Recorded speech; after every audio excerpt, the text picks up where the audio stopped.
my name is Alison Horvath. This is my second year participating in Poultry Showmanship and the Poultry project at our local county fair.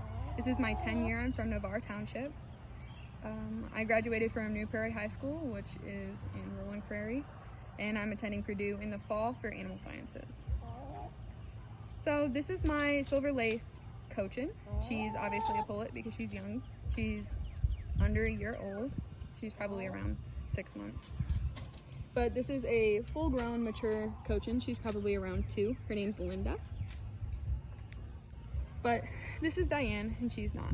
Yeah, she's cute though. The lacing on her feathers will probably get more prominent as she ages. They'll be more brighter in color, and you'll see a lot more white. They're usually black with the silver lace. And they'll lay cream eggs, and they're part of the feather-legged family, obviously, because they have feathers on their legs. So when we're first starting to examine this bird, we'll be looking at the beak to make sure that it's not missing any portions or has any chips part of it from eating on hard concrete or just a hard structure for eating.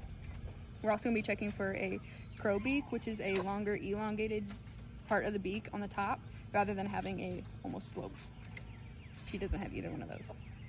After that, we're going to be looking at the comb, which is a single comb. It's obviously not prominent because she is young and it takes time to develop that, along with having the wattles on the bottom of her neck.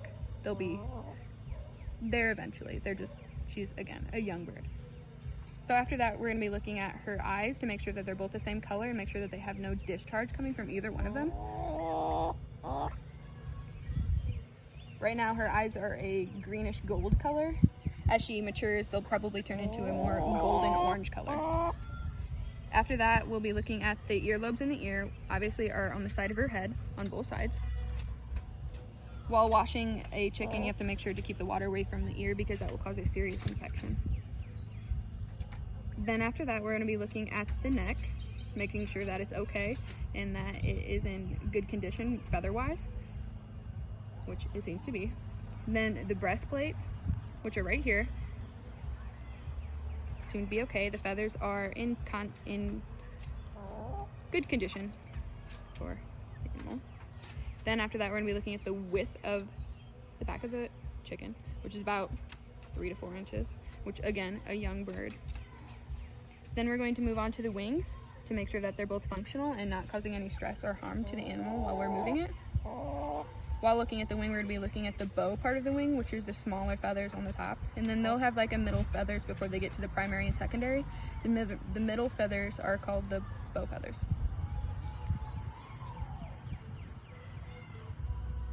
The primary start here, and then they'll be separated by an axle feather, which then indicates secondary feathers, which all seem to be in good intact.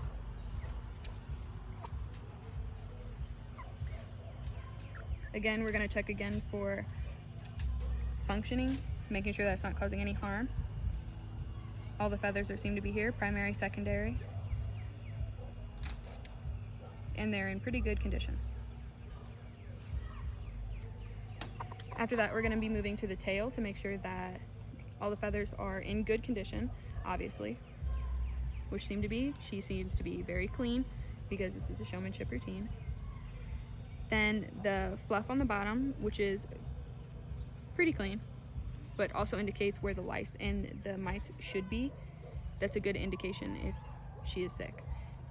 There's no indication of any flaking coming from the skin, which would obviously indicate lice or mites. As she gets older, this will get more poofy or fluffed, more developed. Then we're going to go look at her legs to make sure that they're both functioning properly and that they're not broken in any way. There. And then we're going to make sure that she has 3 fingers and then a claw. Obviously she wouldn't have a spur because it's a female on both sides. No spur.